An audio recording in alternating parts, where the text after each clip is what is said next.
Morning. We've moved from our camping spot till we've come down about 5 miles down to a place called Keilder Waterside. It's a little parking area for cars and motorcycles. It's got a cafe, it's got shops, it's got toilets. The toilets seem to be open even though nobody's here, and it's 8:30. And if you've got a camper van like ours, you've got a little toilet inside, perfect for emptying the toilet here.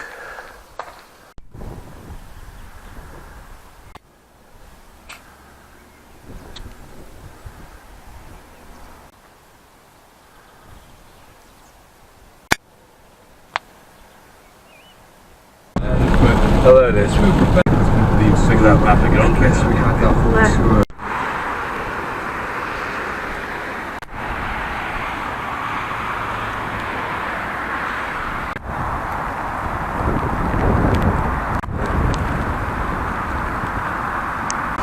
Well, Angel at North has been saying Wigan. The weather's terrible.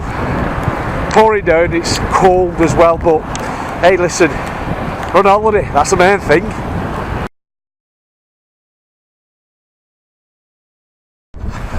Right, we've called to Whitby, not many parking spaces, and there was quite a long vehicle, so I've decided to come on the park and ride, which makes it much easier.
We've come to a car park area just outside of Bridlington.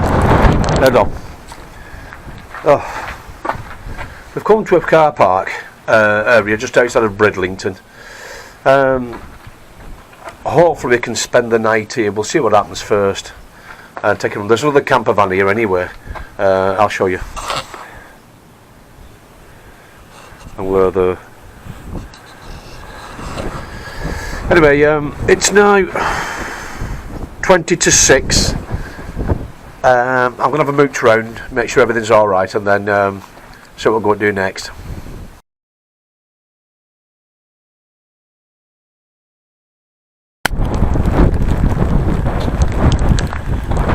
Well, I pulled over to a large car park at Flamborough Head.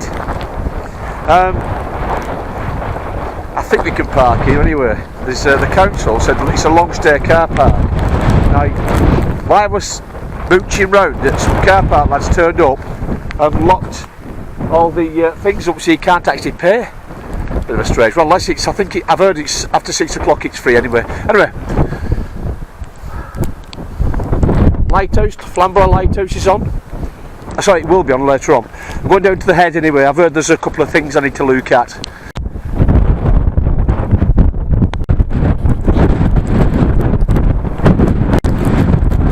It's like a pillbox, it's quite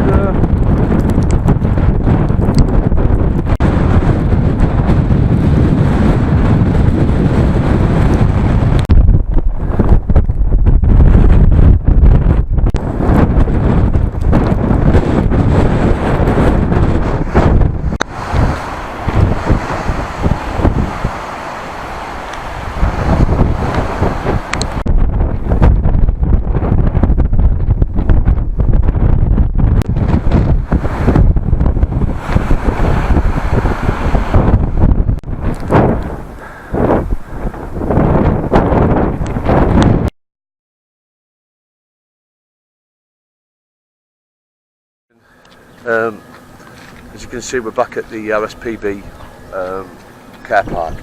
We were at the at Flamborough Head where the lighthouse is. Looked alright. Council come along, shut everything up, thought great for night. Went on Facebook and one of our friends said don't stay there because apparently the car parking police turn up. I thought, alright, well, once again waking up at middle at night and moved on for, you know, honest to God, there's nothing there at all. Surprised really. But anyway, we've come here, we've been fine.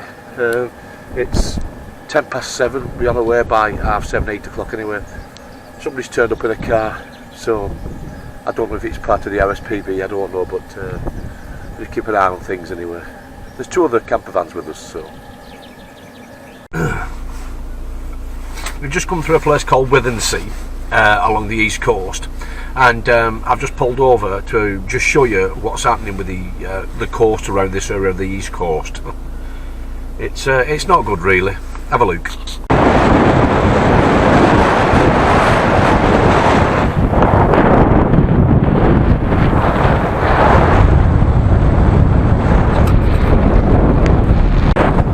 As you can see, the coastline along here is so bad, it's wearing away so quickly. It's not heading, it's going back to phenomenal rate. The hills over there, the due for falling, they'll see I reckon in the next few years. But in fact, where I'm stood here, it's under mine.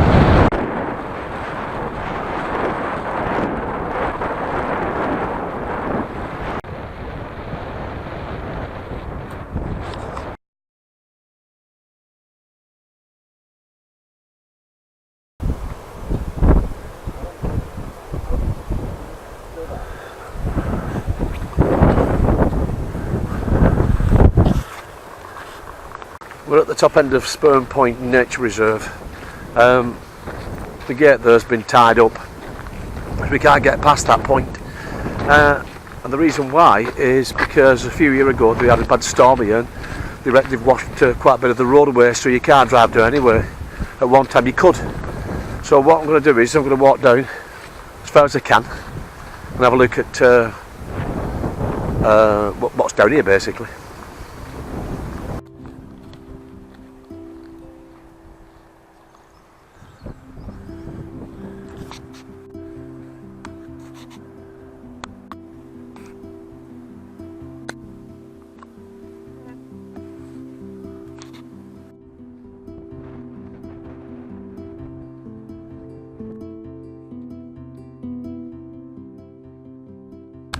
Well, this leaves the point where as you can see it, where the road's been washed away by the sea on that storm.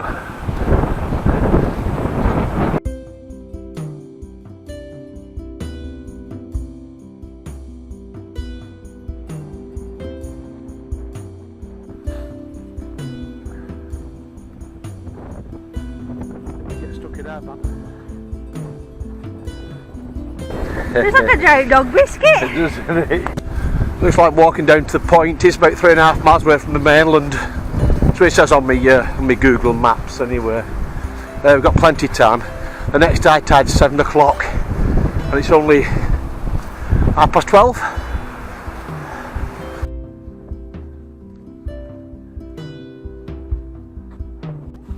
Now, this is what the road's supposed to look like.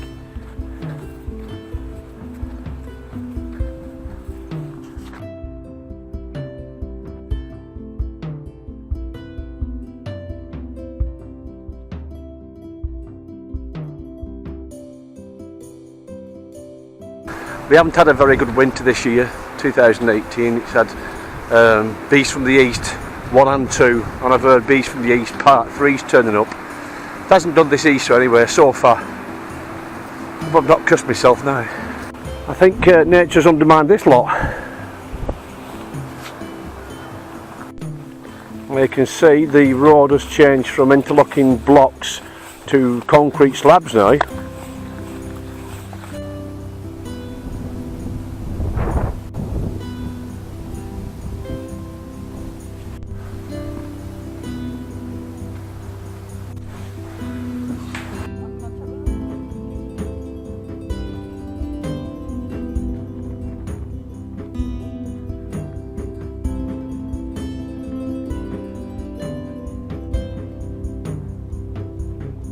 Right, we've reached Spurn Head.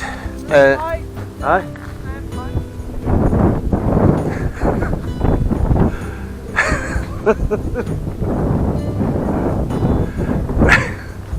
I'll stop laughing in a minute. We've reached Spurn Point, and one of the reasons why I wanted to come here because of this fortification that was here years ago in the Second World War. Apparently it was a post-war. Oh bloody hell, look what you found. That's the First World War thing that's called a pigtail. What they used to do with that is, they used to climb into, they used to crawl into no man's land, obviously not here, and what they'd do is they'd screw it in the floor because it was nice and quiet, and when they did that they used to wrap it around with barbed wire, and it was called a pigtail. But that was over in France and not here. Maybe they were practicing here, I don't know why this is here, but that's where it is. There is another little post over there on the wall, it says there are some underground tunnels and that here.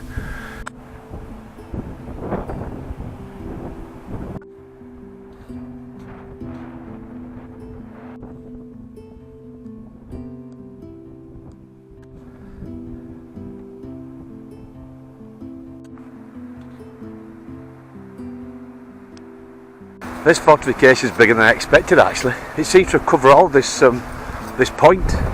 On Google Maps you can see some of it that's left to sort of where the lighthouse is to the right hand side of it.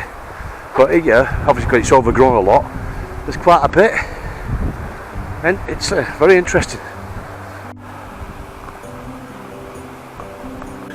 Now, this pillbox, I'm assuming that wall there is probably a fire blast wall. They have them in the German side over in Calais. So if any bombs land around this area, it won't go straight into the actual building where the soldiers would be.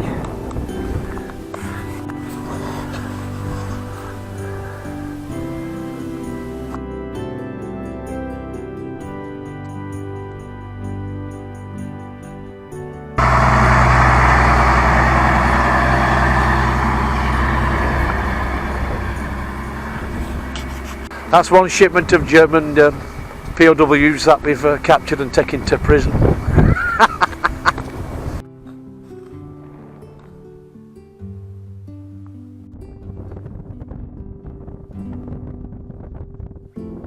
The sea's taking its toll on all these fortifications in our country as well as France, along the Atlantic coast actually.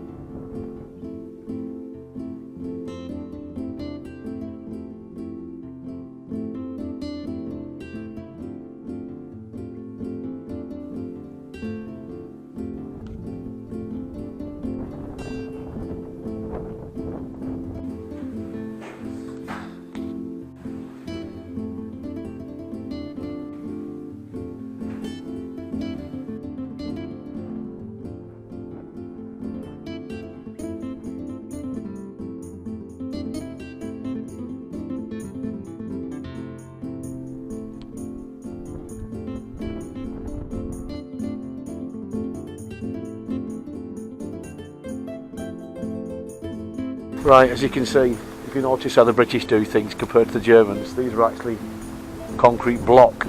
Now, not a lot of stuff was used on the German fortification regarding concrete block unless it was an add-on. Mainly it was poured concrete, and if you look at the roof, see the size of the roof there, it's 4 inches thick, where the Germans were 2.5 to 3.5 metres thick.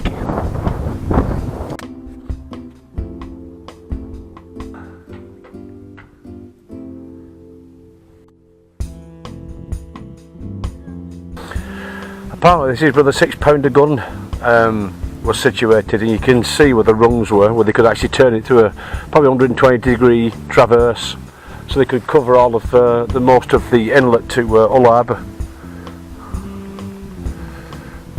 If you decide to walk to Spurn Point, I'd advise you to take some provisions with you, like drinks and snacks and stuff, because there's nothing up here. There is a toilet right at the very end, just past the RNLI lifeboat men and houses. But that's about it really. When you set off walking from the mainland, it's about 3.5 miles to the top end of Spurn Head. Give yourself plenty of time to walk it, probably at least 2 hours. you'll be stopping and looking at different things anyway. And give yourself plenty of time, and know the time, the tide tables, just so you won't get stuck. The last thing you want. It won't cost you anything to come on the island. Just carry on walking. It's a nature reserve. There's a strict rule of no dogs, but unfortunately somebody just walked past with a little doggy, so they haven't read the rules.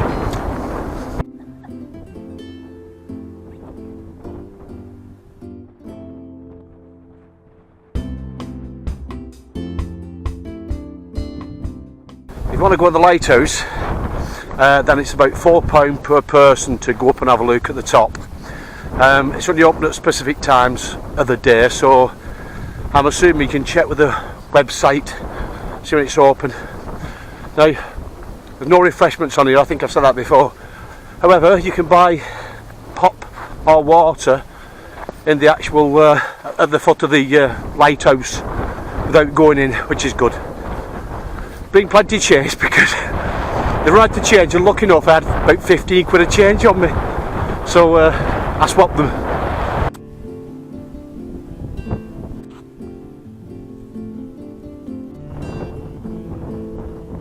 Well, I hope you like my series of short videos going up and down the east coast of England, and if you did, thank you very much, and hopefully I'll see you on the next video.